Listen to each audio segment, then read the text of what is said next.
ମହାପ୍ରଭୁଙ୍କ ବେଶ ଲାଗେ। ଏହା ପ୍ରତ୍ୟେକ ଦିନ ସକାଳ 8ଟାରୁ 8:30 ଭିତରେ ଅନୁଷ୍ଠିତ ହୋଇଥାଏ। ଠାକୁରମାନଙ୍କର ଭିନ୍ନ ଭିନ୍ନ ସମୟରେ ଭିନ୍ନ ଭିନ୍ନ ଋତୁରେ ଭିନ୍ନ ଭିନ୍ନ ବେଶ କରାଯାଇଥାଏ।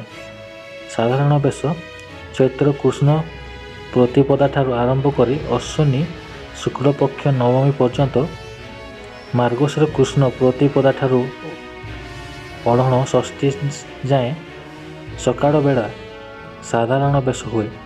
ଏହି ବେଶରେ ତିନି ଠାକୁରଙ୍କୁ ଝଡ଼ାକଣ୍ଠି, ହୀରାଜିତା ଓ ରାହୁରେଖା ଲାଗି ହୁଅନ୍ତି, କିନ୍ତୁ ସ୍ନାନ ପୂର୍ଣ୍ଣିମାଠାରୁ ରେଖା ପଞ୍ଚମୀ ରାହୁରେଖା ଲାଗି ହୁଏ ନାହିଁ। ଅଶ୍ୱିନୀ ଶୁକ୍ଳ ଦଶମୀ ଦଶହରା ଦିନ ରାଜବେଶ।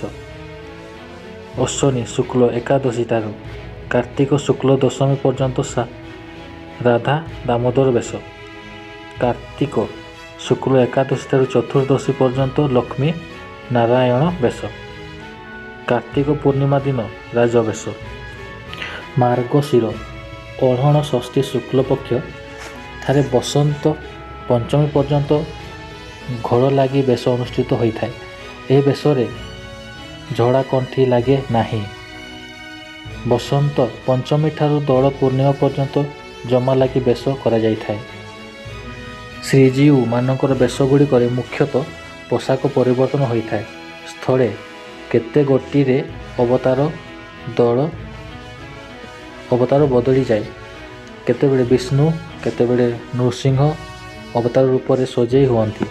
ସବୁ ବେଶରେ ଶ୍ରୀ ଜଗନ୍ନାଥ ମୁଖ୍ୟ ସ୍ଥାନରେ ଥିବା ସ୍ଥଳ କେବଳ ପ୍ରୋଢ଼ ବା ସୁର ବଧ ବେଶରେ ବଳଭଦ୍ର ପ୍ରମୁଖ ଭୂମିକାରେ ରହିଥାନ୍ତି।